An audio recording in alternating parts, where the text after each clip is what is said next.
You're on mute, Andrew. I swear that's going to be on my tombstone. You're on mute. Okay.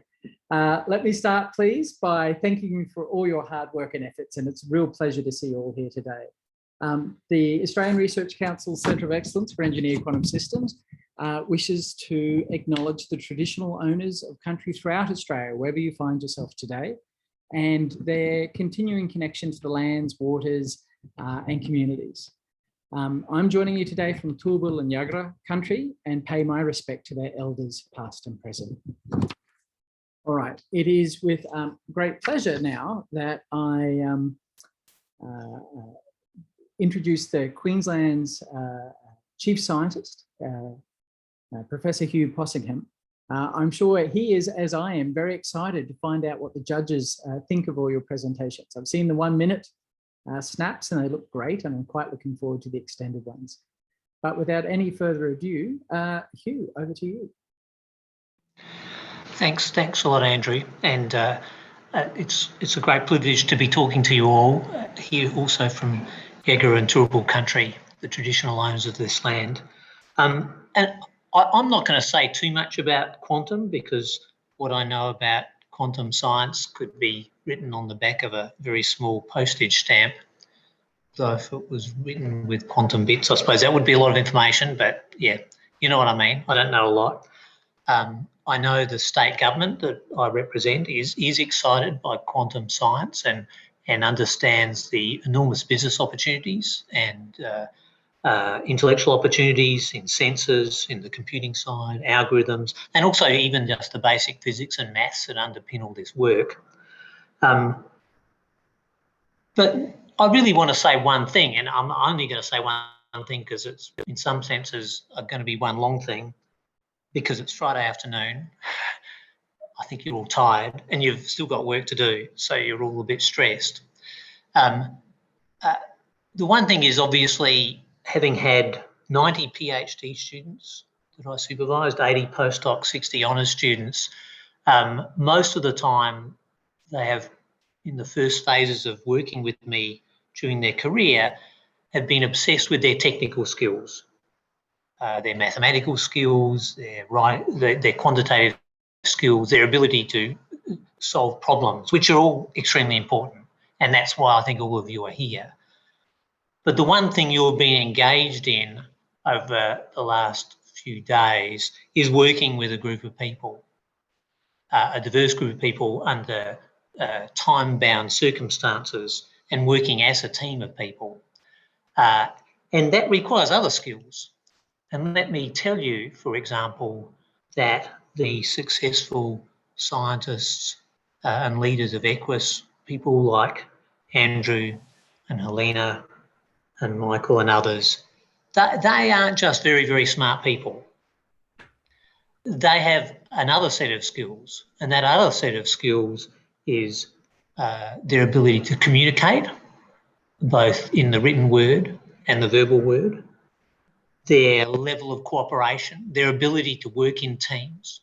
I mean, let me be blunt. There are thousands of really smart mathematicians and physicists and scientists around, thousands of them.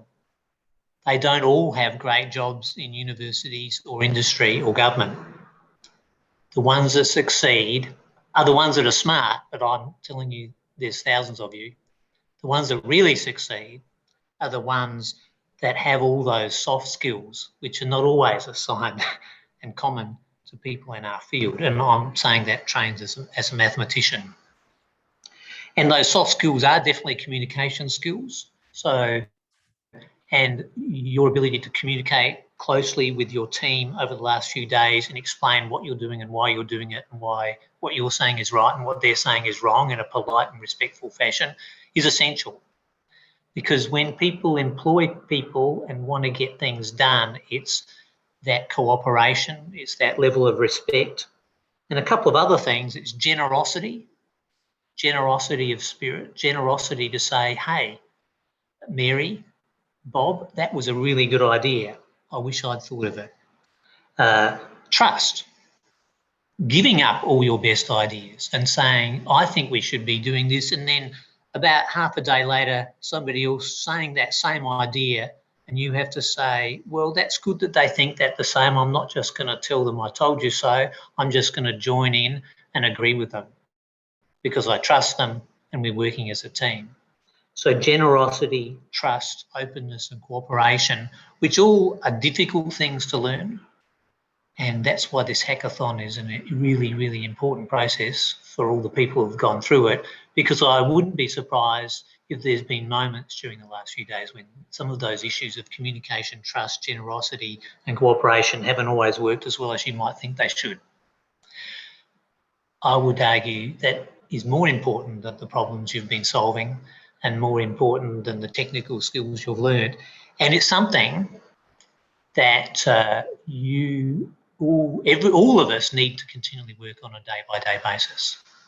We all need to self-reflect on what might not have gone so well when some of the words we wrote or said were not received or understood in the way we'd hoped they would be. And how do we readdress and fix those things so that those communications are better, clearer, less open to misinterpretation as possible. So, I think these things are very important. And I'll just give you one example from my field before I hand back to everybody, because I know you've got lots to do. The field of ecology, particularly quantitative ecology, is a huge and booming field, conservation science, but it really took off in 1995 when the National Science Foundation in the United States created a completely different kind of research centre, a kind of research centre that never had happened before. It was called the National Centre for Ecological Analysis and Synthesis. And that National Centre for Ecological Analysis and Synthesis, which is now 26 years old, funded by the US National Science Foundation, brought people together to solve difficult problems, and they did synthesis work and analysis work, and there was only one rule: you can't get more data. You can't collect more data, you can't do more experiments. You have to do the modelling and the analysis, the synthesis and the problem solving with what you have, but you have to learn to cooperate, and you can get the best people from the entire world to tackle these problems. I went there to 10 different working groups on 21 trips over 15 years, and that process transformed all of ecology. We called it synthesis and we called it workshopping. It's a bit like a hackathon, and so it is a transformative experience.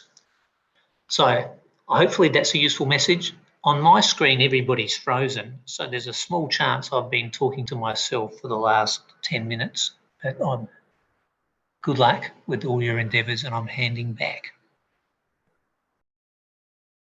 Thank you, Hugh. And you'll be pleased to know that on our screens you are animated and audible. So both are desirable.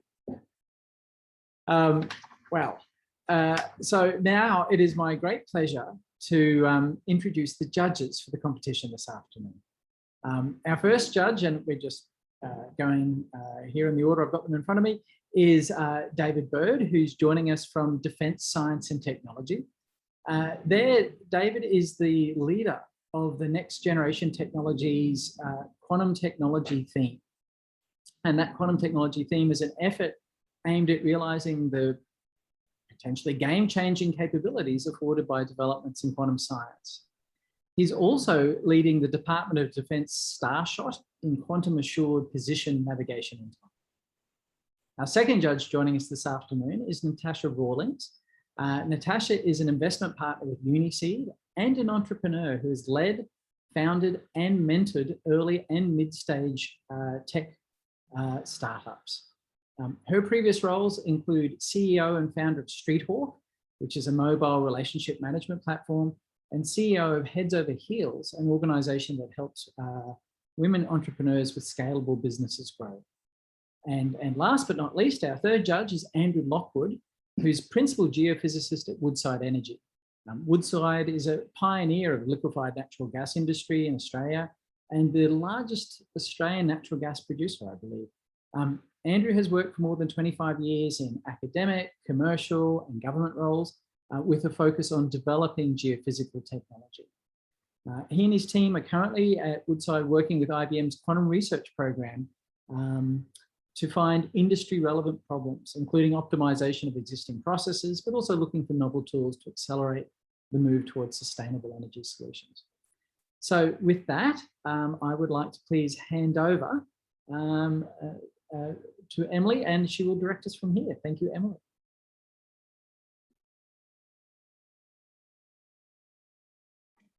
Great, thank you so much. So thank you for joining us to our guest judges.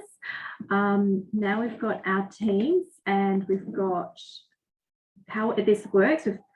We had about 40 participants for this hackathon. That's been amazing, and they've come from all universities in our partnerships. So we've got University of Western Australia, UQuwa, Macquarie University, University of Sydney and ANU. So it's really great to see all these participants from our 5 universities.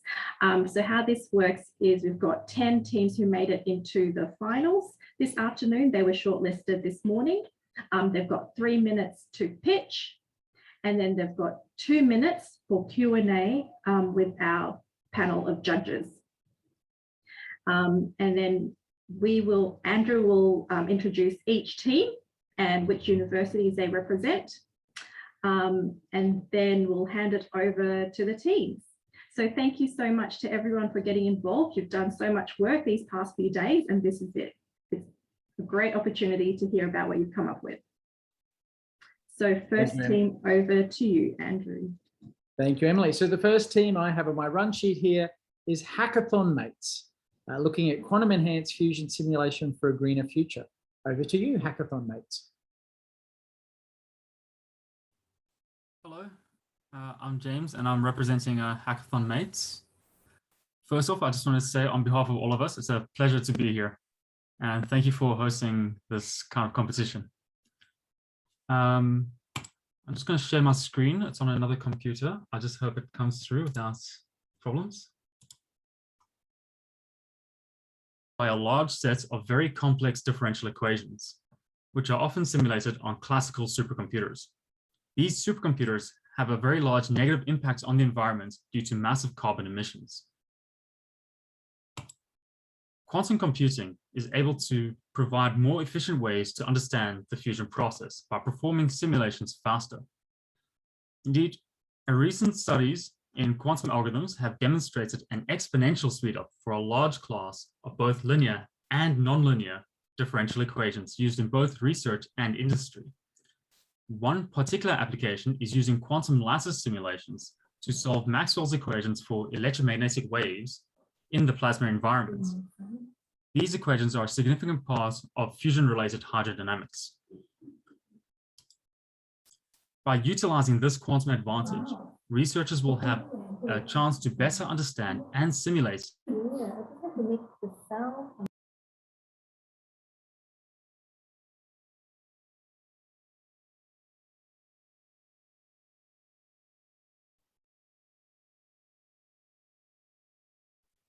Sorry, it looks like I was muted.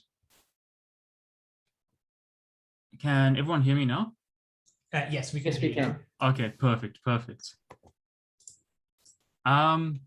Yeah, so what I was saying is that by utilizing the quantum advantage, researchers will have a chance to better understand and simulate fusion dynamics in the laboratory and in industrial settings. And by doing this, we'll be able to realize this kind of technology much sooner. Quantum algorithms of these kinds are also applicable to many other fields of research and in industry.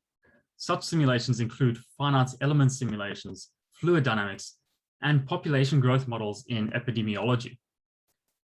In this way, quantum computers will have a very large industrial impact. By leveraging the power and efficiency of quantum computers, we hope to secure a more sustainable future for us all. Thank you. Yep.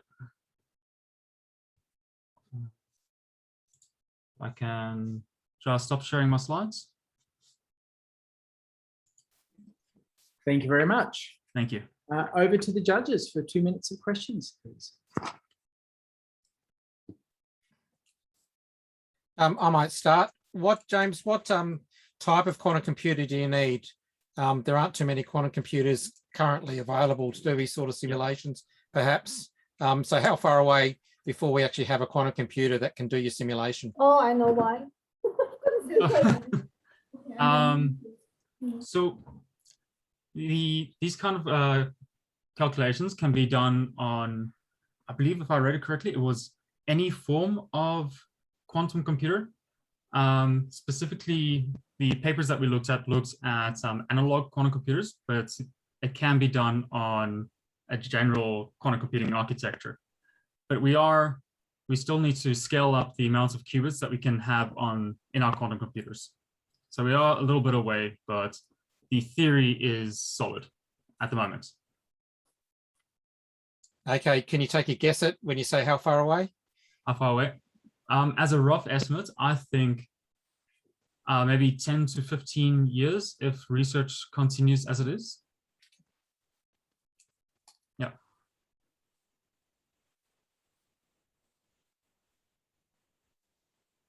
Yeah, hi, Andrew Lockwood here. I'll jump in. Hello.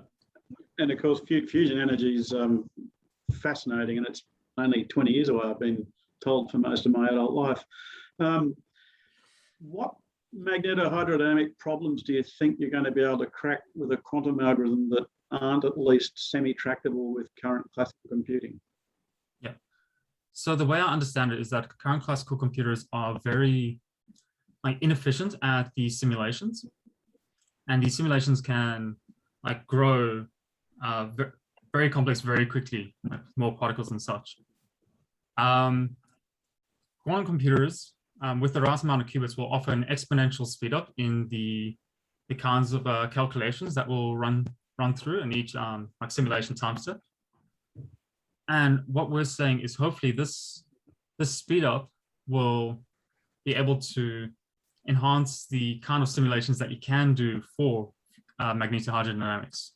Thank you very much. Your 2 minutes of question time is up. Okay, so thank you, team and judges.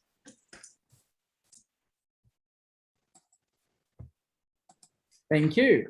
All right, it is a pleasure to introduce the next team, Isengrid. Isengrid are going to talk about quantum-powered optimization of a true bidirectional smart grid for home solar batteries and systems. Take it away, Isengrid. Hi, everyone. It's been a wonderful week. So let's get cracking. So right now, 3 million households in Australia have solar systems on their roofs, with 3 million more expected to join us over the next decade. This rapid democratization of the energy network in Australia is an extremely promising start to our transition to a renewables-led future. We are starting to reach the cusp of a new and very important challenge, however, as so many homeowners are looking to contribute their excess energy back to the grid. So the Australian Energy Market Commission is proposing the phase out of benefits for people who install solar on their roofs to encourage homeowners to invest in smaller energy systems. But we think there's a better way. Through the application of advanced quantum algorithm techniques, we want to change the way that consumers view their relationship with energy and ensure Australia's energy network is future-proofed. A smart energy grid of the future, along with the algorithmic management system that accompanies it, will need to be efficient, real-time, scalable, and robust. Already, we are seeing daytime traffic jams in the network as people are unable to sell their power back to the grid. This will only grow worse as the complexity and volatility of the network grows substantially. In general, the task of managing such a system is very computationally intensive because it is a difficult optimization problem. Before we reach the tipping point where classical computational methods simply aren't powerful enough to handle such a job, we must invest in the next generation of computational technology, quantum. To produce an optimizable model for computing the best use of energy specific to individual homes, we propose implementing an Ising Hamiltonian built on a structural imbalance model. In the most basic example, we consider interactions between power stations, houses that produce solar power, and those that cannot. Connections that send power back into the grid or to other homes are scored favorably, whilst connections that draw straight from the grid are penalized. This system fundamentally prioritizes the use of Australian consumers' renewable energy to their individual benefit and for a greener future. The Hamiltonian can then be converted to a quadratic unconstrained binary optimization problem and minimized using IBM's Qiskit optimization toolbox. Optimizing such big data in real time is not only vital for improved grid operation, but also key to being able to offer Australian consumers their user-specific data that they need to optimize their homes and evolve their relationship with energy. This is why the future is quantum. In our proposal, we are bringing together government, the private sector, and consumers using next-generation quantum optimization algorithms. Our approach will deliver greater returns for homeowners with rooftop solar, less grid-scale energy wastage, and a grid tailored for a renewables-led future. Thank you. Thank you very much for that. And you now have 2 minutes for Q&A with the judges. Did you guys, hi Natasha here, did you guys do any work on current competition at all? Because even without quantum, these sorts of solutions are being worked on. So why do you think your solution might be better than what's already out there? So going into the future, we know that the extra 3 million homes is going to add more complexity to the system. So when we look towards classical methods, there's going to be a crossover point where the data is too much for classical systems to be able to deliver real-time optimization. So that's why we look at quantum skills and quantum algorithms for producing the needs and the future. You can combine that with the fact that we're going to be looking at smart homes a lot in the future, and that just adds a whole lot more variables and increases the complexity exponentially as we're looking at a more volatile and complex network. I think quantum is just the only way that we're going to be able to handle it. Okay, I'll ask a similar question to the question I asked the first group. What scale of quantum computer do you require? Can the ones that are around now do the job, or how far in the future before you've got one that'll do the job? Well, as we mentioned, 3 million homes with solar panels in the next 10 years. I think it's very, very important that we work to develop quantum technology that will be able to handle such a load.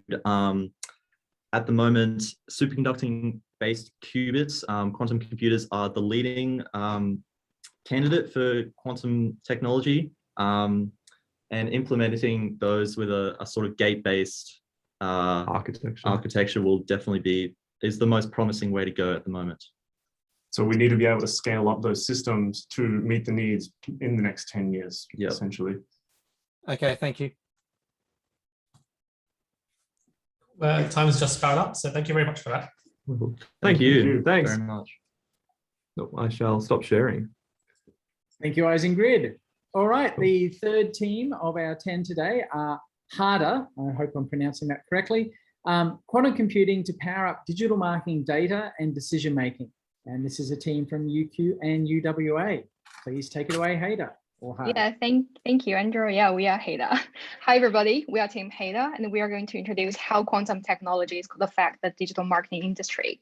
A real problem experienced by the digital marketing firm now is the data collection and decision-making process. Firstly, as data collection gets more advanced, it is important to have the right platform to keep up with the real-time insights. Currently, digital marketing costs are from $500 and $2,000 per month, which is a great overhead for the companies to gain very positive brand exposure, right? In the conventional digital marketing campaign, the most common method for the data collection is to set web page cookies, which involves too much red tape and under the high risk of compromising customer privacy.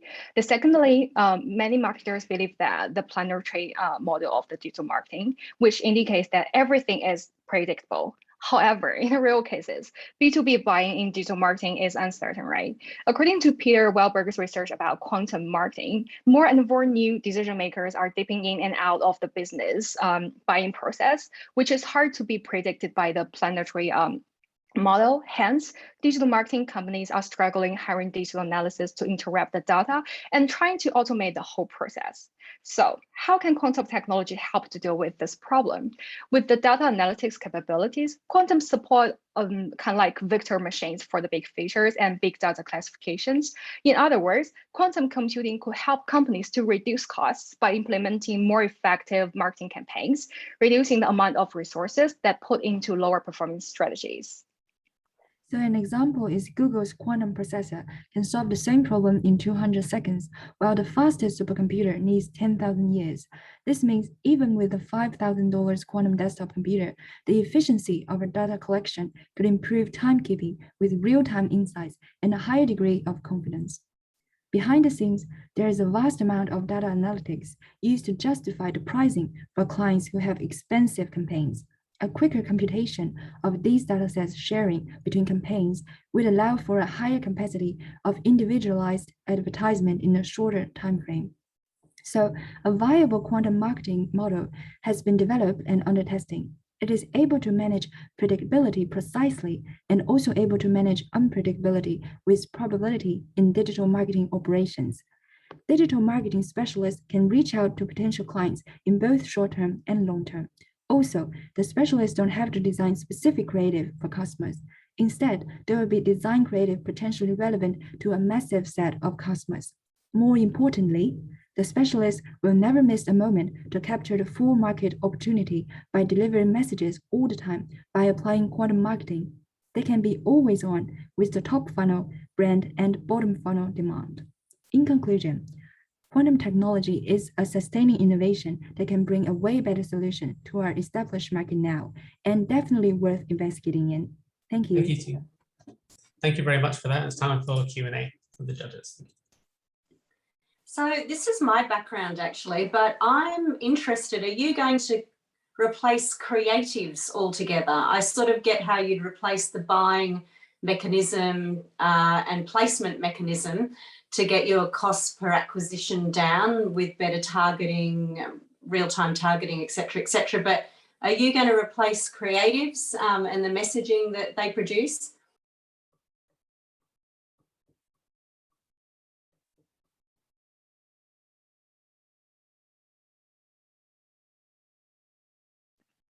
Yeah, so like basically like based on the current information grabbing for the digital marketing specialist, we all know like most of the common ways kind of like via email or kind of like the survey, you know, from the marketing side. But like for the quantum like application in digital marketing, like we could call it like quantum marketing, which could be help like to reduce like in the very early first stage, like when you kind of like spend some money, a lot of money, actually it's not some money, a lot of money on grabbing information and also to collect your customers' preferences and their kind of like information, it's going to cost a lot. But with the quantum marketing, it will help reduce the cost and also improve the accuracy and the precision of the information grabbing.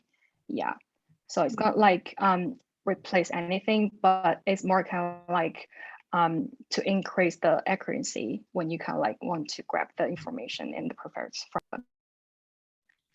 from the customers.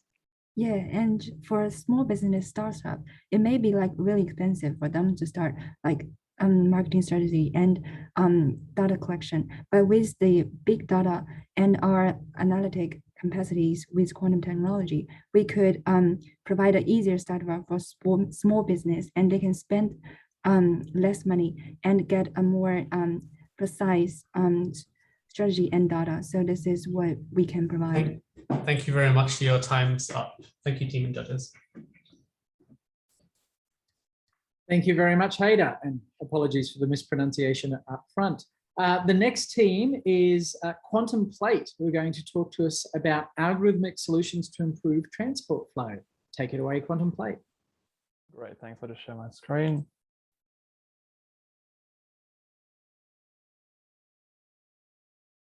Awesome. Hi, I'm Joseph Wren. I'm joined today by Oliver Roman and Chanel Kim, and we're happy to present to you the quantum solution, bringing flow to the forefront of transport routing. The problem we've identified is that as an individual, we seem to collectively waste a lot of time in travel and traffic. On an institutional level, we see inefficiencies in delivery, transit, and logistics. And our ecosystem faces harm in the form of significant greenhouse gas emissions from fuels used for wasted transport. One of the major problems with tackling this issue is that on the modeling side, finding a suitable objective function for our computations can be quite tricky. With many competing desires in this area, it's difficult to find a balance between what different sectors may find more important for this issue. Now, our proposal would be to employ techniques such as the variational quantum eigensolver or the quantum approximate optimization algorithm, and would be using these to solve these general combinatorial vehicle routing problems. We would be trying to balance for accuracy by considering the traditional gate model, which is more accurate, versus the D-Wave style solution, which uses quantum annealing to achieve more qubits at the expense of accuracy. We'll be optimizing for time with route recommendation algorithms and by iterating our solution with the massive historical data for traffic that we can quickly process now with quantum parallelism or superposition. On to David. So the benefits of our proposal to bring value to traffic management include faster travel times for individuals, as well as decreasing the fuel burden for the individuals, as well as having a safer road for us as individuals. In the institutional level, we will see an increase in economic productivity, and in the ecological level, we plan to decrease the carbon footprint and transition to climate-friendly transport. Moving forward to the future, we plan to update the constantly updating GPS recommendations through this proposal and incentivize the public to move into autonomous vehicles, as well as aiding city planning, especially for traffic management.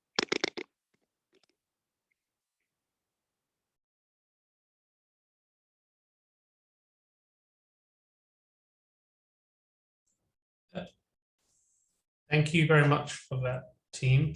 And you now have 2 minutes for Q&A. Yeah, I'll start. Do you see this as supplanting something like Google Maps? Whereas if I want to go somewhere, I'll let Google Maps tell me the best route. Is this something similar to that, but improving on that? Yeah, so this could be used in conjunction with Google Maps. So we could partner, say, with Google for them to use use this form of technology to optimize what they already have, and yeah, basically just make it faster. So it would be improving GPS routing using our quantum computing methods.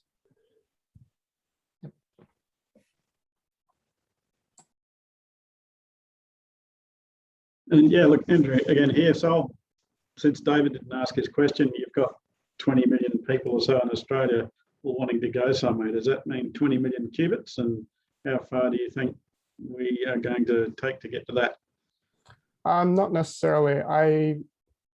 So from what I've read, I think a qubit can hold 8 states, and so it allows for a lot of sort of parallel processes at the same time using superposition, and so we would need a lot of qubits, which we could go for down an architectural route by using quantum annealing. I think D-Wave currently has a 5,000 qubit computer that they currently use.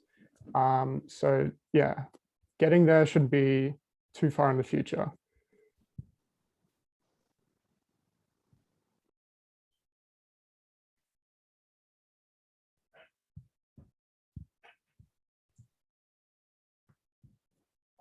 Okay, I think we're done for the questions then. Thank you very much for that, team and judges. Thank you, Contemplate. All right, that brings us to curious quants, who are going to be telling us about DNA sequencing using quantum sensing to avoid medical misdiagnosis. And this is another joint team between UWA and UQ. All right, so good afternoon, everyone. We're Curious Quants. And on behalf of our team, I'd like to thank you all for this invaluable opportunity and experience.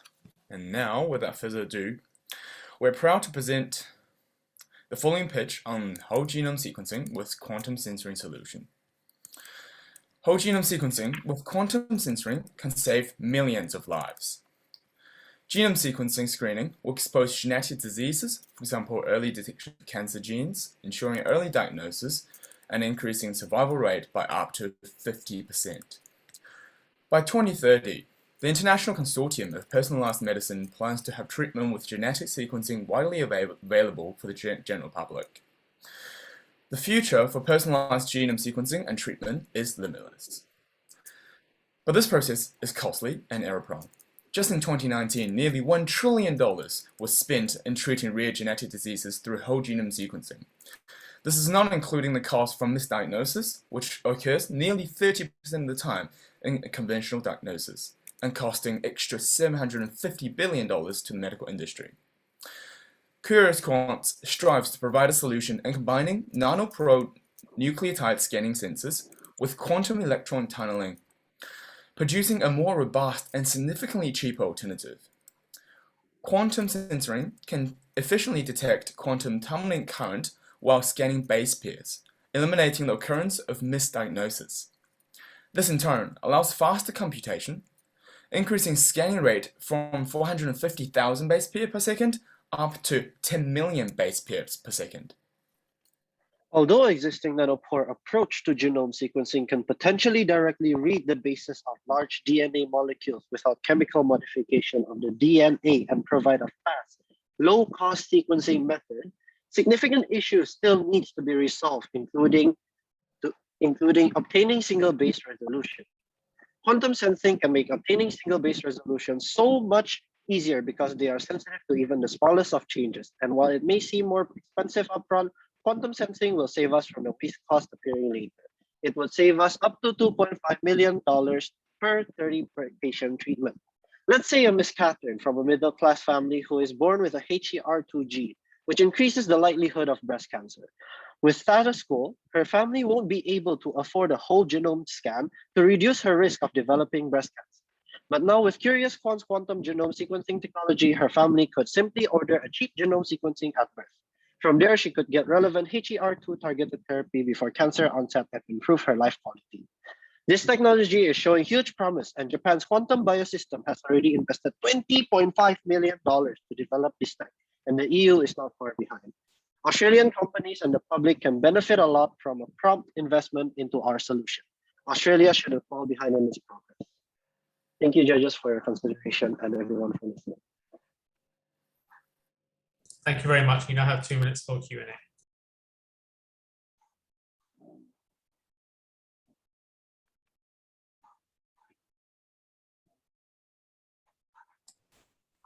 Do you think it'll be a lot cheaper than, I mean, what do people currently pay for genome sequencing? And will this, when it's rolled out, be a lot cheaper and more available to people? And also I imagine that the sort of analysis on this sort of data will be a lot quicker too, right, with quantum. So how do you see costs going in the future for patients and people? So right now for patients, it'll cost like from $1,000 to $5,000, depending on where and how fast it's done. And right now, currently the technology it can cut the cost up to 20%. So it's only 800, could be 800, and it's decreasing fast with newer technology. And I think in particular, our technology is especially robust and eliminating a lot of misdiagnosis, which could incur ongoing costs to the patient and the medical industry, which I think makes our solution much superior. So just to clarify for me, so this is well outside my scope, but you're talking about quantum technology at a molecular analysis level. You're not talking about quantum computing. So this is purely quantum detection hardware. Okay, that's very cool.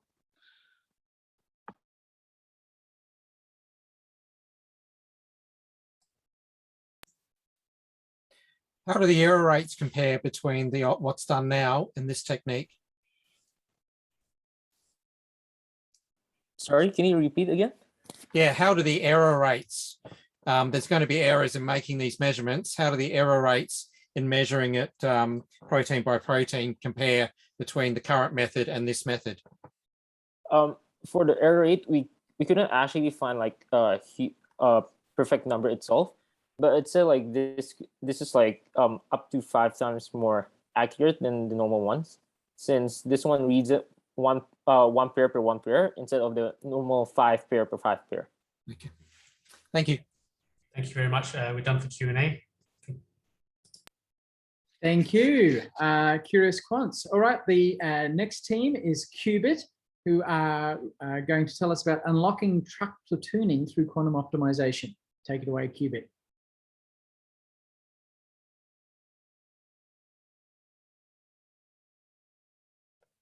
Thank you. Let me just share my screen.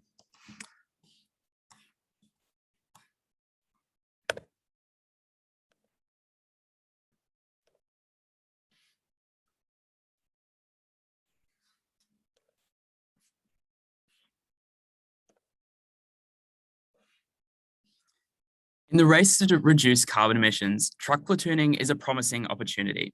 With autonomous driving, the practice of platooning is safe and provides a 5 to 15% fuel efficiency increase through drag reduction. However, hurdles in the coordination of platooning still inhibit its impact. One way to increase the impact of platooning is to model and optimize how the altering of the times at which truck drivers start each leg of their journey affects platooning opportunities. Through discussion with truck companies, it's found that drivers often make multiple stops in a day. And importantly, a driver must arrive and depart from each stop at any point within a time window. For example, it must drop off produce between 8 a.m. and 9 a.m. in the morning. Given this flexibility in when drivers take their routes, there exists the capacity to create more platooning opportunities by taking the time constraints and routes from all trucks in the network and computing the time of departure at each leg for each truck, which provides the most platooning opportunities in the system. It's clear that optimizing the schedules of truck companies is an important next step in the efficiency and cost reduction of transportation. However, it requires rapid and periodic optimization of an NP-hard problem. Quantum annealing uses principles of quantum mechanics to quickly create solutions.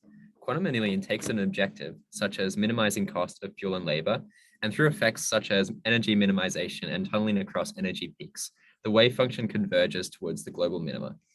No one has applied quantum annealing to truck platooning and scheduling. In fact, the problem has yet to be solved with classical methods. So why quantum? Well, there are 3 key points. The scheduling problem is NP hard, so finding an exact solution for many trucks would take too much time. With quantum technology, we can find solutions that are nearly optimal in real time. 2, quantum solutions are probabilistic in nature. As such, we expect them to be more resilient to real-world unpredictability. 3, quantum enables dynamic optimization. We validated in discussions with D-Wave systems that currently available quantum annealers could continuously optimize on a national scale, while classical computers could not. The platooning suite would be distributed through a SaaS model and act as an intermediary which identifies and coordinates platooning opportunities between nodes. Our revenue would rely on capturing 30% of the value generated by the platform's coordination. Practically, our platform would additionally act as a ledger to incentivize competitors to utilize platooning to ensure equal mutual benefit. Platooning at scale can have a material impact. Australia Post would save over 2 million litres of fuel per annum if it applied our technology and organised 15% of its fleet to platoon at any one time. If scaled globally, we could avoid roughly 110 billion kilos of CO2 emissions and deliver $15 billion of savings to the global transportation industry, a large addressable market. Our platooning suite will fundamentally change the competitive landscape of transportation and lower the end user's cost of transported goods on a global scale. Thank you very much. And your 3 minutes are up. You have 2 minutes for Q&A.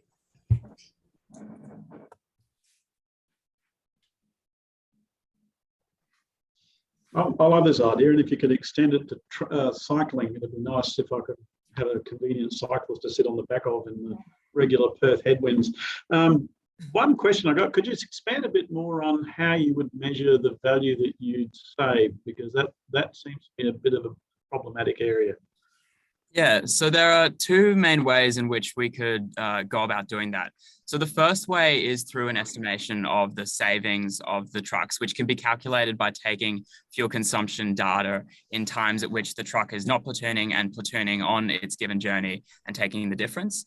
The second way, which is a little bit more feasible because obviously that requires like a high sensitivity analysis the fuel consumption in different conditions, and there's lots of variables. The second way to sort of like overcome that hurdle of like, ensuring that we are like making it mutually beneficial is to keep a ledger on the time that is spent platooning by each trucking company, and sort of like stabilize that ledger over time to ensure that like each truck company is always benefiting.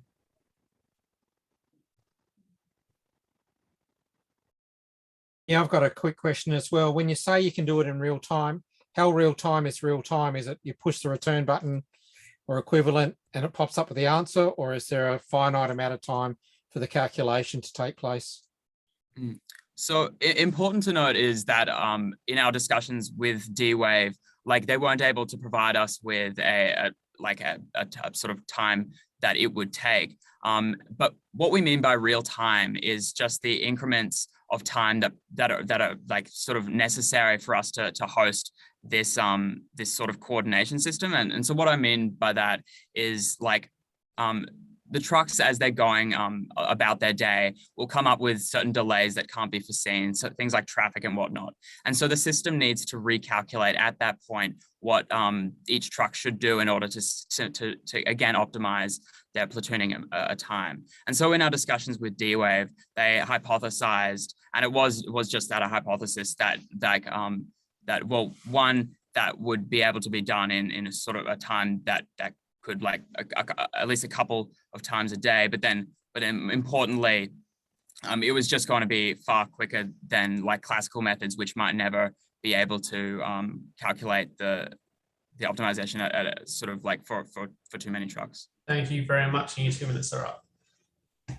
Thank you, judges team. Thank you, Cubit. And thank you, judges, of course. The next team is Timfi Center. I really hope I got that right. Who are going to talk to us about quantum memory hardware that runs large quantum circuits for longer and produces better results sooner. Off you go, Timfi Center. Yep, that was the right pronunciation. Thank you. Hi, we're Timfi Center. Companies like IBM and Google spend billions of dollars developing their quantum computers, which currently have about 50 qubits. With the addition of every new qubit, there is a significant cost involved. This means that quantum computing companies can't provide these technologies fast enough to their end users. What if we could double that number sooner rather than later? We've all been told Shor's algorithm threatens to factor the 2048-bit integers used in RSA public key cryptography someday, but realistically, this isn't happening anytime soon. Even the most optimistic proposals for realizing this algorithm in a reasonable amount of time require tens of millions of physical qubits. However, incorporating a large memory into the RSA problem can reduce the required number of physical qubits from 20 million to less than 20,000. We are developing a system which uses readily available and proven technologies to expand the qubit count of quantum processors. Our solution employs a multi-mode quantum memory which couples directly to the hardware. This memory can be connected to any gate-based quantum processor, storing a register of extra qubits until they need it again. Incorporating a memory into a quantum computing scheme allows for circuits with substantially improved quantum volumes, producing better results for users sooner. Our primary customers will be quantum computer service providers such as IBM, looking to increase the quantum volume of circuits available for their hardware. We've developed a user-friendly front end and a back-end software so that your memory can be remotely prepared and measured from anywhere in the world. If you're an experimental physicist, you can also hook straight into the backend to speak directly to our hardware. From there, our hardware abstraction layer will take care of the rest, employing optical and microwave pulses to prepare and measure the qubits in the memory. Since our backend employs the open source QASM standard, extra quantum memory can be built into your system with minimal fuss. Our rare earth ion memory technology maintains qubit states for as long as 6 hours. Since we don't need to make or break new connections between qubits, we won't be limited by the parasitic effects such as crosstalk, as many other qubit architectures are. Optical frequency conversion or microwave transduction can also be effectively employed to link our memory over a quantum bus to any processor of choice, whether it be an ion trap, a superconducting circuit, or another undiscovered exotic medium. Our solution allows cybersecurity, government agencies, and scientific institutions to see tomorrow's quantum results in the very near future, rather than as a promise unlikely to produce any ROIs for decades to come. Thank you very much. And you now have 2 minutes with the judges. How much volume does storing 1 qubit of information take? Because looking at that, there's quite a bit of infrastructure that goes along with the readout, because some of these computers might need a lot of these memory devices. Absolutely. Sophia, can I take that one? Yep. Sure. So it really depends on the flavor of quantum processor that you're employing. In the case of an ion trap quantum computer, we don't envision that you will be co-locating the memory inside the trap. It would more likely be inside a helium dewar. The memory that we showed, or the dewar that we showed, is not 1 qubit though. That's probably the number that we've been operating with is about a 40 to 60 qubit memory in a reasonably sized package. Let's call it an iPhone sized package. If you were in the case of a superconducting processor, like an IBM computer, we really envision that you could do that all within the same cryostat. Okay, so we're not talking millions of qubits at the moment. We're still looking at tens to hundreds. Yeah, we're looking at useful things that can be done with tens, hundreds on the way towards the factoring 2048-bit integers in 177 days. Okay, thank you. Any idea? So, yeah, oh, sorry, you go. It's fine. You're right. Okay. Just really quickly, so you were saying you were pushing the coherence times out to hours rather than the milliseconds I'm used to from the IBM stuff. So yep. How much more does that add to it? Is that right? How much more does that, sorry? So how does that help me if I want to store a quantum state and then come back to the problem in a day, or some of the bigger issues we have around how do you have long-term storage for quantum states? Yeah, how do you run a long-term algorithm really if you've only got milliseconds at a time? Well, because the qubits last for seconds, minutes, hours rather than nanoseconds, microseconds, milliseconds, you can use a whole lot less qubits in your in error correction. So in hardware-based error correction, you'll be doing a lot less overhead there. But also broadly, if you're running an algorithm which may be long, it doesn't necessarily apply to things like the variational quantum eigensolver. But if you're running a computation which goes for a while, and you say you need a state over here for a little while, continue performing operations with your left hand while the right hand sits perfectly still, bring the state from your right hand back over, and then bring it back into the algorithm later. Thank you very much. And unfortunately, the 2 minutes are over. Thank you, team and judges. Thank you. Thank you. All right, our next team is Overlap and Majors, and they're going to be talking to us about quantum sensing technology for improved diagnosis of patients with locked-in syndrome. Over to you, Overlap and Majors. Hello, I hope I'm audible. Yeah, okay. Great. Thank you so much, judges, for your time and for this opportunity. So excuse my really bad throat today, please. We'll start with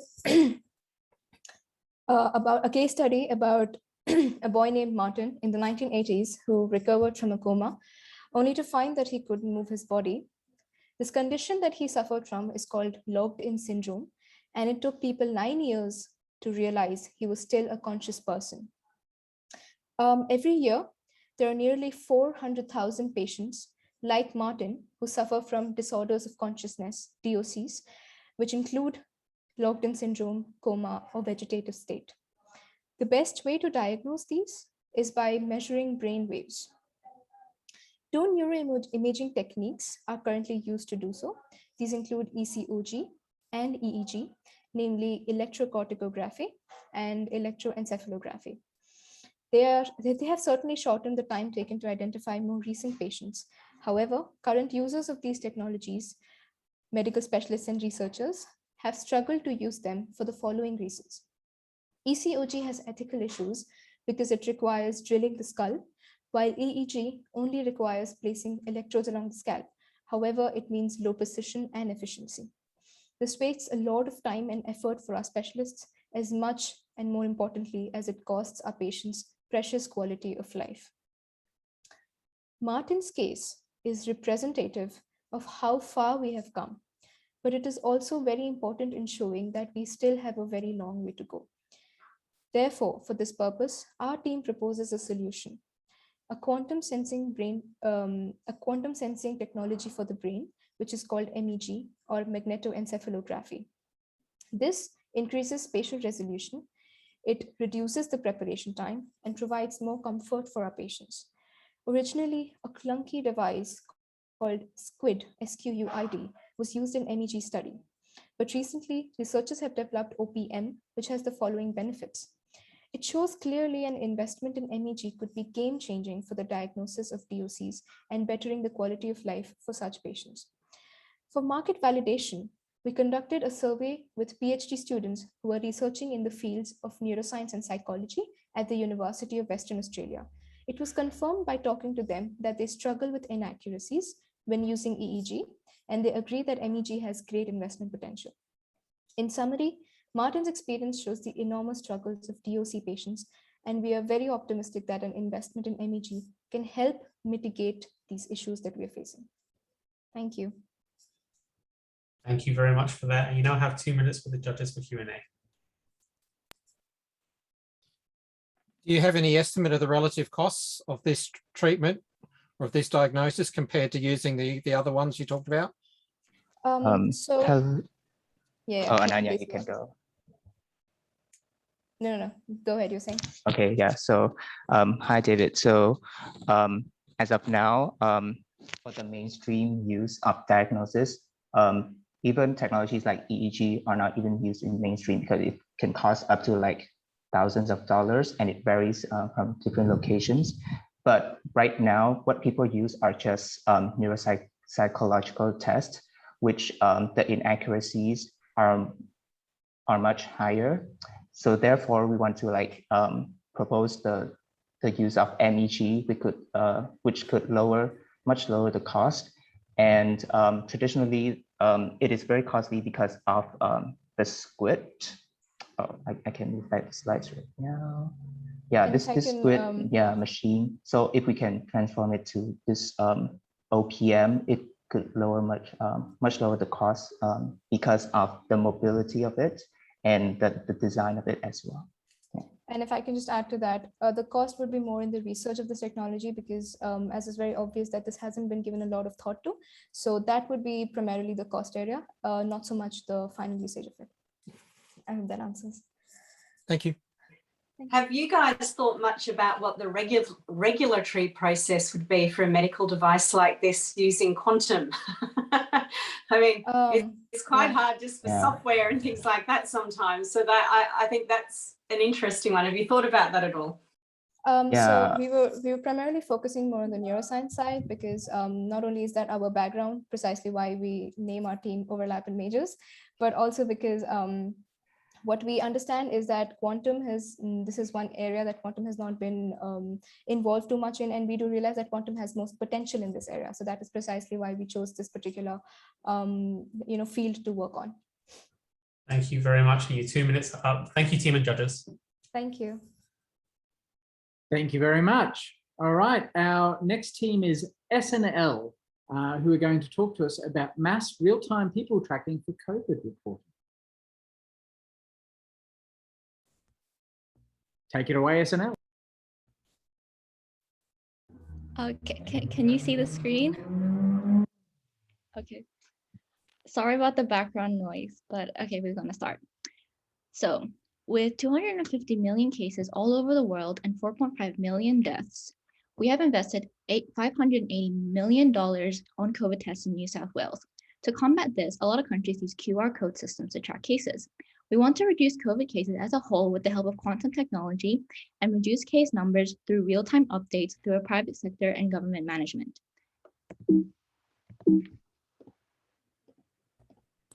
Sorry. Only 26.6% of Australians use QR codes in 2020, but the target is actually 60%. For instance, in New South Wales, we have a check-in and check-out system determining if you've been in place or not. Sounds good, right? However, is it accessible? Unfortunately, it might not be, especially for people like Brian Hopt. From a recent article, it states that mandatory check-in codes need to be more inclusive for people like him with vision impairment. Additionally, the older generation may not know how to use QR codes without the extra help. So what is our solution? Well, we have the Indo-UMI quantum secured RFID, and basically this is what we envision. This system will provide you with real-time data and update you if there is a positive case in your vicinity. It will alert the shops that somebody is walking around positive. Therefore, they can act on it right away. With the speed of our technology, it can keep everybody a lot safer, and with COVID, time is very essential. Next, we don't need Wi-Fi or data for our technology. A collaboration with your own information can let us message you when there is a close contact, or if the maximum capacity of the establishment you're in has been reached. Our system can let you know when you should wait outside first and when you can finally enter the place. Using our technology, you can automatically check in and out, just like the system that's already in place, for instance, in New South Wales and across Australia. However, it is more convenient and faster, developing from the technology that we already have. Bringing RFID tag wherever you go, most importantly, with quantum technology, we can assure a secured system that does not allow data leakage. Therefore, your data will be fully secured. Overall, we aim to provide a COVID tracker that is efficient for everyone, accessible to anybody, and secure, so as to gain the trust of the mass population, increase the number of people using COVID tracing apps, and have a more effective system to fight the pandemic. Now, the question is, would you like to be part of this journey? Thank you. Thank you very much for that, team. And you now have 2 minutes for Q&A with the judges.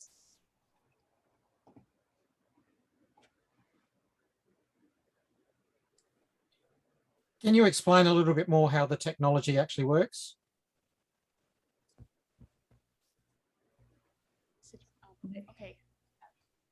Okay, so what we aim for with the quantum security of this is, well, we have two, which is security, and then the other one is more with the data that we plan to have with this system. Since it's gonna be used in real time, well, there's gonna be a lot of data that we think quantum computers should be able to handle. And then the security part of that is, as we said earlier, the target number for the people using QR codes is very low. And along with that, it's still decreasing because there are some privacy concerns with the QR code. So we hope to use quantum technology for our RFID.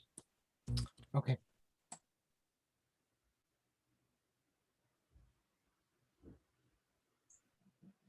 We have no other questions. Sorry. I was just thinking about costs again, and to implement something like this over the technology we already have, do you think it would be a lot more expensive or about the same cost? I think it would probably be more expensive, but the thing is we're trying to reduce other costs. So for instance, the amount of tests that have been implemented. So for instance, it was 580 million in New South Wales, and costs like that we want to reduce to use the system, because there is a gap within the QR code system and it's not as accurate as we would hope it would be. But it still takes me to want to use this system to actually get that data across, right? So there could still be, if you're not using this system, then, because it's my choice not to, then there'd still be a gap in the data, wouldn't there? Yeah, but just like I might not want the QR code or something like. Sorry, I'm lagging.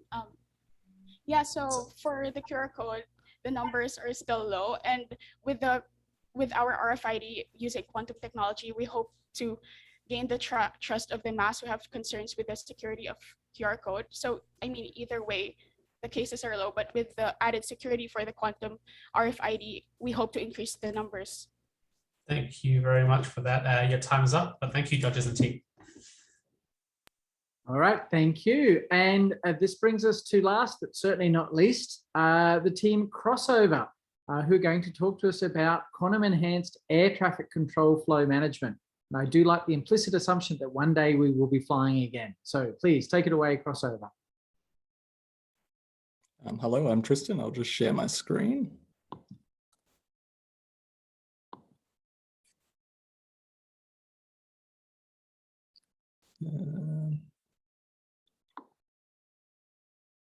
Is that showing everyone? Yeah, that's great. Cool. So in the US alone, the cost of delays to the airline industry exceeds $11 billion per year. Reduced throughput, excess fuel burn, crew overtime, passenger disruption, and knock-on delays are all costly. They reduce staff and passenger satisfaction, and they even decrease safety. Furthermore, post-COVID, air traffic congestion is anticipated to increase, especially when accounting for new users, such as unmanned aerial systems and flying cars. So here at Crossover, we're working on quantum-enhanced air traffic control flow management. So aircraft arrival and departure scheduling is an NP-hard search problem. Factors such as aircraft class, runway availability, remaining fuel, separation requirements, and prevailing weather result in a large search space. Take, for example, aircraft scheduling. One factor is the asymmetric landing delay required between aircraft of different categories. This is in part due to differences in wake turbulence. Large aircraft produce more wake. Small aircraft have to wait until this wake dissipates before landing. For example, if a Boeing 747 follows a DC-9, the minimum landing delay is 72 seconds, while the other way around, the delay is 228 seconds. One way to solve the arrival scheduling problem is to use a genetic algorithm to search the solution space, iteratively evaluating fitness and crossing over successful genes. However, with an increasing number of aircraft categories and delay dimensions, this problem grows fast. The reduced quantum genetic algorithm, which exploits Grover's search algorithm, offers computational complexity advantages as opposed to traditional constrained optimization approaches, which may prove key to solving larger and more realistic models of arrival and departure scheduling. Aviation can benefit from optimal solutions to more realistic models. So for aviation, optimality matters, with solution enhancements of even a few percent translating to hundreds of millions of dollars per year. Finally, quantum solutions to the scheduling problem are applicable to problems as diverse as data packet routing, battle space management, and pharmacokinetics. So Crossover is also poised to pivot with optimal scheduling solutions as industry demands. Thanks for your time. Thank you very much for that. And you now have 2 minutes for Q&A with the judges. Yeah, given we have so few planes in the air at the moment, is now a good time to test this? But can the quantum computers around now run this sort of algorithm on the limited air traffic we have at the moment? I'd be interested to have a crack, really. So one of the team members of our team had a go at trying to get this to work in Qiskit. We didn't succeed in a week, but given what, if I dive into the details just a little bit, how we'd like to represent just a simple arrival problem would be if aircraft J follows aircraft I, that would be a 1 in the matrix. So if you had rows for the first aircraft and columns for the following aircraft. So you've got this search through binary matrices. So basically, if we could represent this with qubits, then if you've got n qubits, then you can basically represent 2 to the n permutations. So given the size of IBM and Google's quantum computers now are sort of in this 40 or 50 qubit range, discounting noise, which I'm not an expert on and know could disrupt the solution, we'd have enough to have quite a large in the trillion to quadrillion permutation space if you could access that hardware, which I think is enough to make an interesting, realistic model for arrival and departure scheduling. So yeah, I think especially with reduced COVID traffic, it'd be worth having a crack at. Okay. Yeah, hi, Andrew here. Grover's is an interesting choice for this kind of problem. Did you look at any other of the optimizers like QAOA or something for a more generic minimization approach? Yeah. I guess I've culled some text, but yeah, we could also pose this a bit like some of the other transportation teams have posed it as one of these optimization problems that might be better suited with quantum annealing. So some of our motivation was just interest of some of the members on the team to look at like how could you use quantum computing for genetic algorithms, because just purely from personal interest reasons. But yeah, I guess the solutions should follow the problem. So you know, you could have some kind of test phase where you pit different solutions and compare costs and compare optimality. But in short, yes, I think you could do it with yeah, other techniques as well.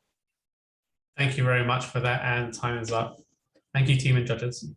All right, thank you, Crossover. I was also meant to point out they are our only triple institution team with members from UWA, Macquarie and UQ. I will hand back over to Emily. Thank you, Emily. Great, thank you so much, and thanks to all the teams. That was so much work that you've put together in the last 4 days, so well done. It was really great to watch you all now for this pitch competition. We're going to send our judges to a breakout room on Zoom, so we'll do that and we'll let them decide first, second and third prize winners. But while we do that, I just want to go through a few things. So thank you so much to EQUS. EQUS have powered this Quantum Hackathon. So who are EQUS? They're the Australian Research Council Centre of Excellence for Engineered Quantum Systems. And they've shared, sent me this video that I want to share with you so we can all get to learn a bit more about EQUS. So I'll do that now. Give me a moment. I'll share the video.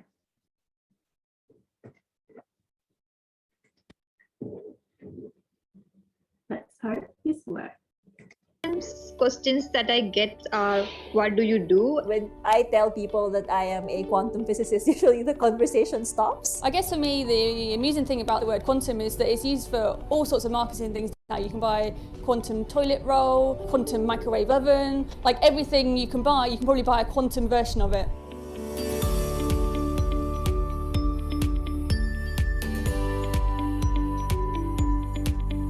I am Jack Romero. I'm Dr. Liz Bridge. My name is Jamie Jody. I'm with ARC Center of Excellence for Engineered Quantum Systems.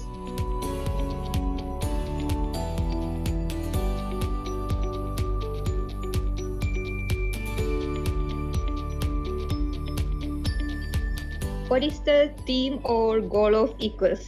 It is to tackle the most challenging research problems at the interface of basic quantum physics and engineering. Center of Excellence for Engineered Quantum Systems goal is to engineer the quantum future. So what we want to do now is use further understanding of quantum mechanics to create new technologies for the future to enhance our lives. My broad field is in experimental quantum information. In particular, I use the shape of light as a carrier of quantum information. I am developing a possible way of increasing information security.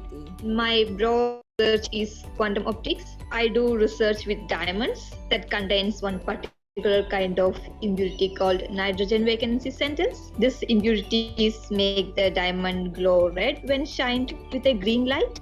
The red glows varies depending on the surroundings. As a result, we can use these diamonds as sensors. I work with optomechanical sensors. These are tiny devices that are less than 1/10 of a millimeter in diameter.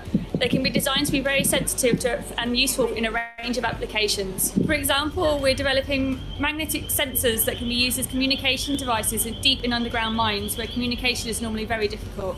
So how does a Centre for Excellence differ from being part of a normal research group? So with a Centre of Excellence, we've got nodes across the whole of Australia, so we can easily collaborate and research with researchers on the other side of the country. More opportunity to collaborate with national and international partners that can enhance the quality of our research. gives you an immediate network of like-minded colleagues that you can turn to if you have ideas that you want to develop. You get access to webinar series, not just for research, but also for your personal leadership development. We do a lot of fun things. So we do engagement with the public, for example. We have quantum shorts, screening, short films inspired by quantum physics, quantum games, where we have people create games inspired by quantum rules.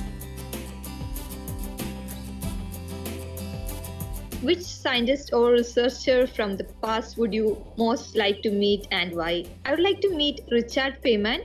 He was a great scientist, and what I liked the most is he was very good at communicating science. I would choose probably Maria Goeppert-Mayer. She discovered two-photon fluorescence. She won the Nobel Prize for it, especially at the time when quantum physics was so male-dominated. To succeed at such a time, I think, is a great feat. Apart from science, what are my other interests? I really like cycling and running. Those are two things that I've done throughout most of my life. I find it really helps me to focus on what I'm doing at work, and it helps keep me healthy and happy. I like spending time with my family.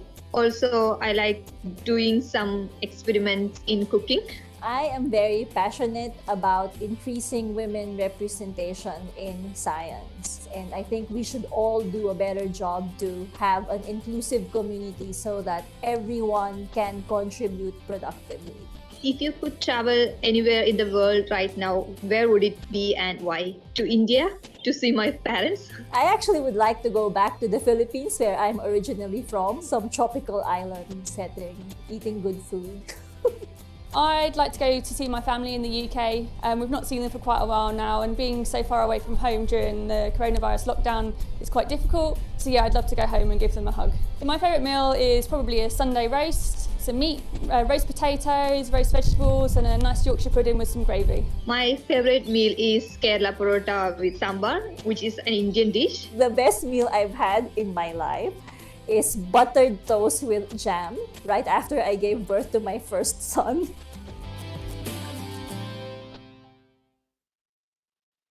You have 10 minutes to finish your... Thank you so much for watching that. That was great. I learned a lot about EQUS as well. I've worked a lot with them for the last few months, so it's been great. Thank you. So I just tell you a bit about myself and what we do here at UQ Ventures. So my name's Emily Della Pena. I've been working closely with EQUS in running the Quantum Hackathon. So it's been work for like the last few months. So it's been so exciting to finally see it all happen and see everyone's work.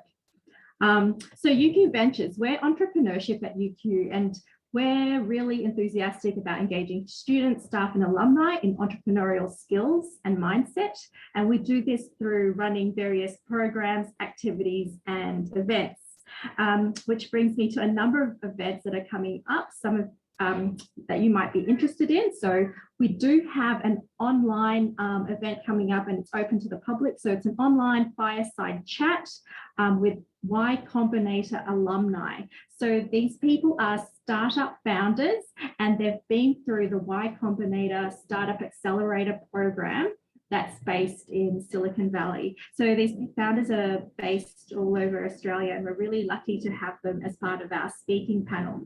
It's on the 1st of September, so next Wednesday, 8 a.m. Australian Eastern Standard Time, which is a bit early for Perth, but we've got some amazing speakers.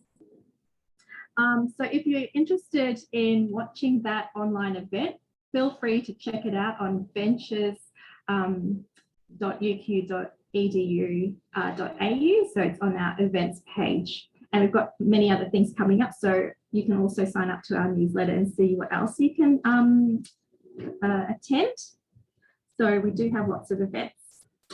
We've also got the iLab Accelerator program. So this is UQ's Startup Accelerator. It's a 3-month intensive program for early stage startups. So for eligibility, you do need to have at least 50% of your founding team connected to UQ. So either as a UQ student, staff, or alumni. We have a number of information sessions coming up. So take a look at that also on the Ventures website if you're interested.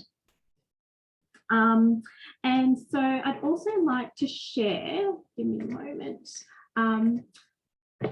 a video a bit more about what Ventures does at UQ. I'm sure our partner universities also have similar programs and activities there as well. So I'll just share this video. Give me a moment.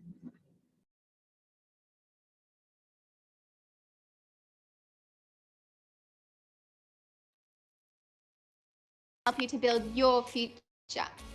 UQ encourages every student to develop the skills and mindset to innovate like an entrepreneur.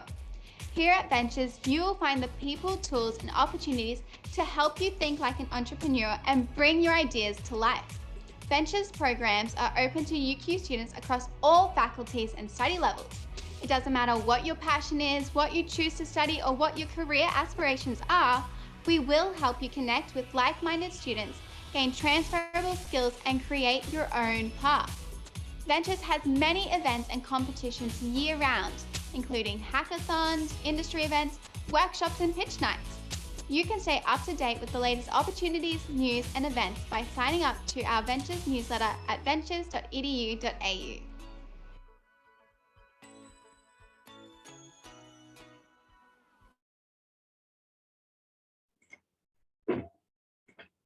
Great, so that's a bit about Ventures at UQ. We still have a few more minutes while our judges are still deliberating. Without putting you on the spot, did we want another word from EQUS? Did you want to have a chat about potential opportunities? Is there grant funding? What's next after the hackathon? I might throw that over to Michael Harvey to talk perhaps about the translation research program.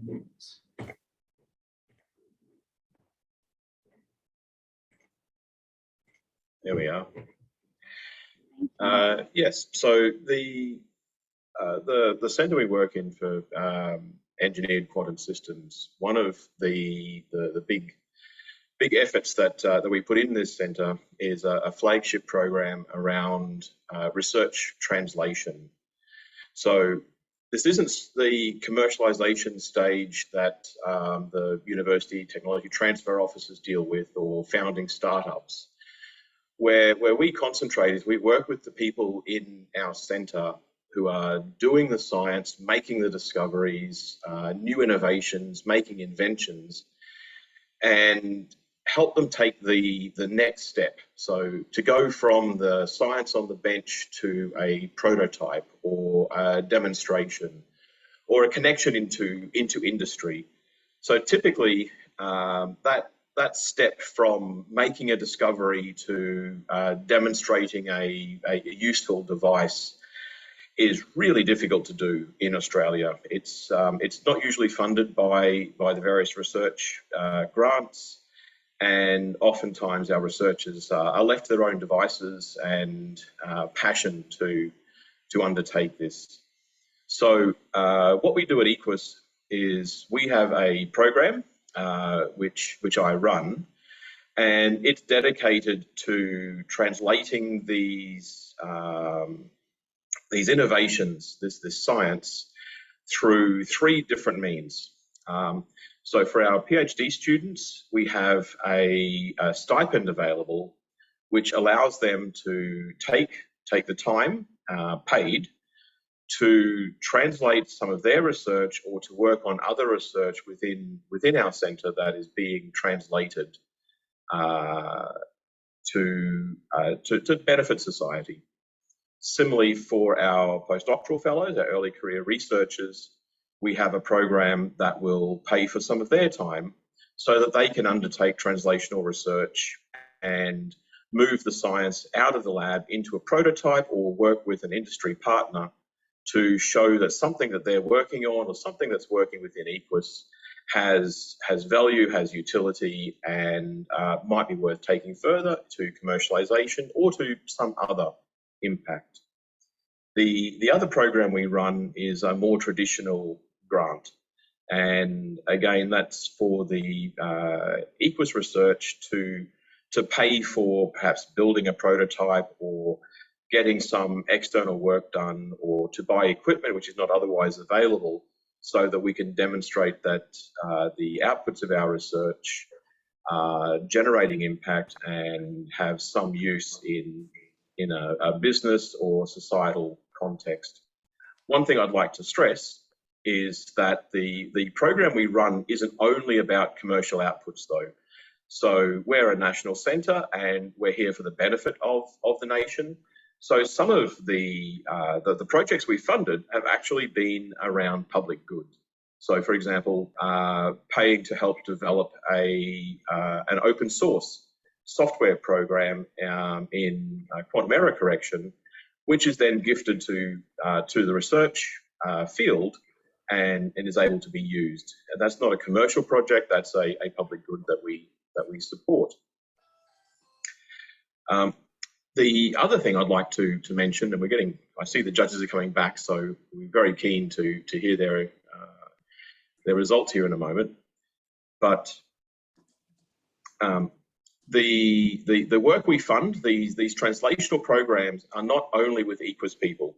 So EQUS people are involved, but across the entire program that we've been running, nearly a third of our participants have come from outside EQUS and been team members working with our people on these kinds of projects, either from industry or other researchers from inside our host universities or other universities around Australia. So if you're involved in the quantum space and you're interested in research translation and you have a good idea, or you know people inside EQUS that you're collaborating with and you'd like to look at translating your research to a demonstration or a prototype or gathering more data that could take it into industry, our translational program is here to help out and to fund exactly those kinds of projects. And I'll give it back to Emily now. Great, thank you. Yes, the judges are back. So judges, I'll hand over to you. Who's making the announcements? All right, I'm going to be speaking on behalf of the judges. As introduced before, my name is David Bird. I'm from the Department of Defence and I lead both the Quantum Assured PNT Starshot and our Next Generation Technologies Quantum Technologies theme. I'm coming to you today from the Ghana country in the beautiful Adelaide Hills. And I pay my respects to elders past, present and emerging and thank them for the use of their land. I really appreciate the invitation to be a part of this today. I enjoyed each and every of those presentations. I've got a especially close eye on a lot of them today because next week Defence is hosting our first really big quantum computing workshop. Andrew White is one of the speakers there and I can see him smiling about that. We've been in many discussions about that. And one of the key things for Defence is quantum computing is a fun thing, it's a great thing, but what can it actually do for Defence? And some of the ideas that came up today are exactly the sort of things we're looking for. And I especially give a special mention out to the last presentation on the air traffic control flow. That's certainly the sort of problem that we'll be talking about, I think, at the workshop next week. Optimization problems, saving fuel.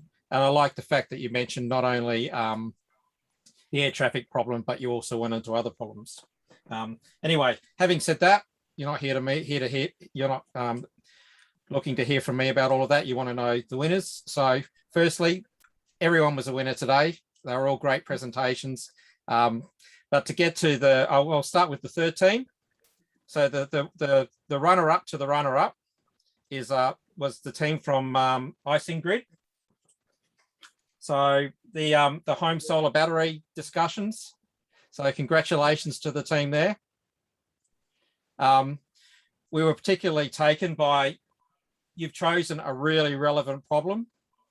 I have that at my house. My electricity rates have just changed because I've got a new meter. And so it's all about balancing the grid as well.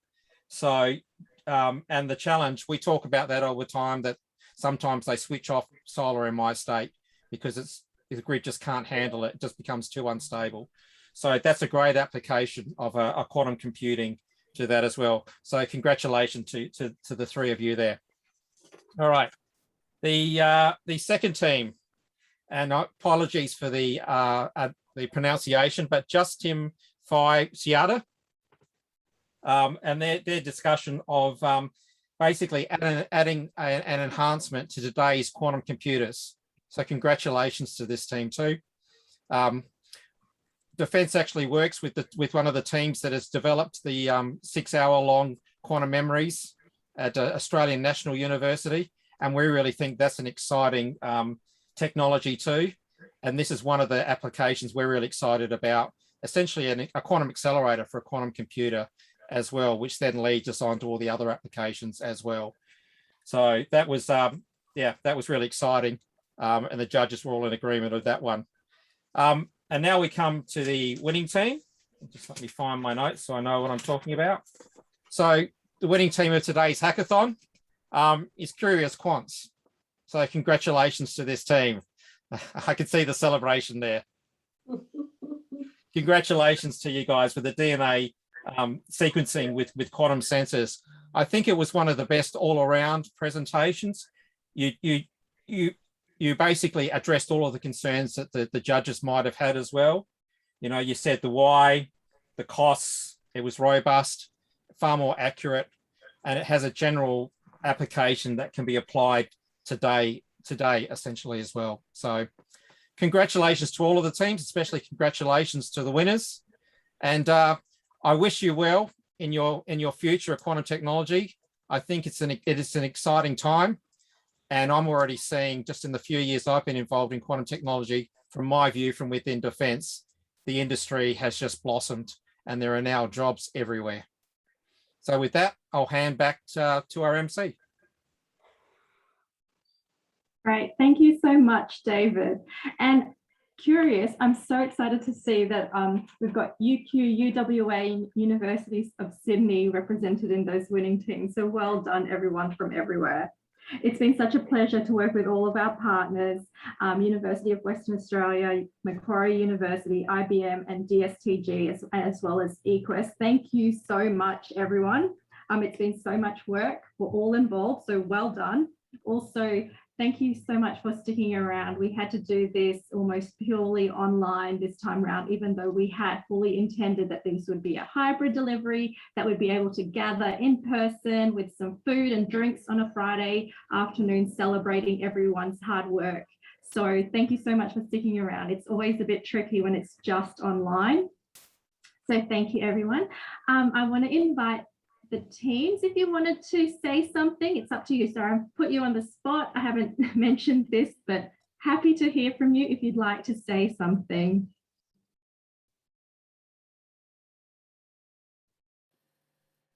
Feel free to unmute.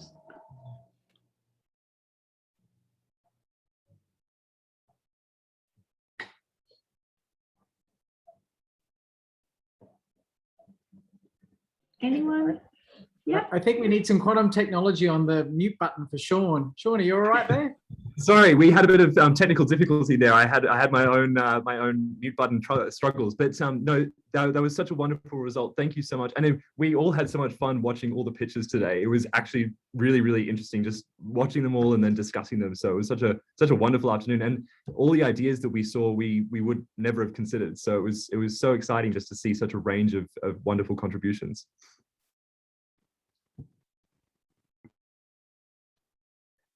Yeah, and I would like to speak on behalf of my team, Curious Quants. Thank you, everyone, for listening to our pitch. Your pitches were all also very great. Like I wouldn't imagine myself actually learning about quantum physics because I've never even touched quantum physics before. So it's really a great opportunity that I've got to be here and do this hackathon, even though it's for just a small period of time. But I really appreciate everyone here and the team for sure, making this hackathon reality. And thank you also for the judges that you guys have appreciated our pitches. And yeah, I'm really grateful that we actually won this thing. So congrats, guys. Congrats to everyone for sure. You guys were also doing great. Just on behalf of our team, I want to say thanks to everyone for coming down and being here together. I mean, kind of together. Thanks to the judges for judging us. Really appreciated the questions, the feedback, the thoughts. Thanks to EQUUS and to Ventures for having us. Yeah, we all had a really good time. If nothing else, an awesome team building exercise. I think we all had a really good time together. And yeah, hopefully see you soon at the next one. Well, on that note, I am hoping the next time we run this, we can do this in person at our various nodes, and the food and drink will be lovely, and you can just imagine that for today. I'm sorry. I would really like to thank you all for your time. I hope for all of you, this is your first step on the road, but don't let it be your last. I repeat everything that everybody said. That was an amazing afternoon. Some of that stuff blew me away. I've been doing quantum information and quantum technology for 30 years, and there's things there I'd never seen. That was great. I do have to make some very formal thank yous and very heartfelt. And firstly, to Emily and the team at UQ Ventures, thank you so much. This looked seamless, but believe me, there was an awful lot of organizational work in the background as lockdowns happened and didn't happen. And thank you so much. It's very much appreciated. I'd like to thank the team in EQUUS, both Helena and Michael from the Translation Research Program, and our professional team, Katrina and Kirsten. Everyone put the work together. I really want to thank the sponsors, for which otherwise we wouldn't be here. IBM for everything they've put in, and Defence Science and Technology. Both really stepped up to the plate when we needed them to, so thank you very much.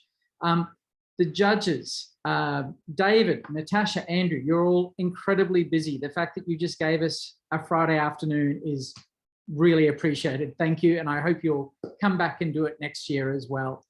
And I think that's everybody. So with that, everyone go out. Well, okay, it might be just to the kitchen, but go out to wherever you are and have a celebratory cup of tea. You've totally earned it. That was amazing, and we hope to see you next year. Thank you. And feel free to turn on your mics and just yell in a generally tuneful way. That would be great. Thanks, Andrew. Yay, thanks everyone. Thank you. Thank you, everyone. Bye, everyone. Congratulations, everyone. Thanks, everyone. Very well done. Thank you. Well done.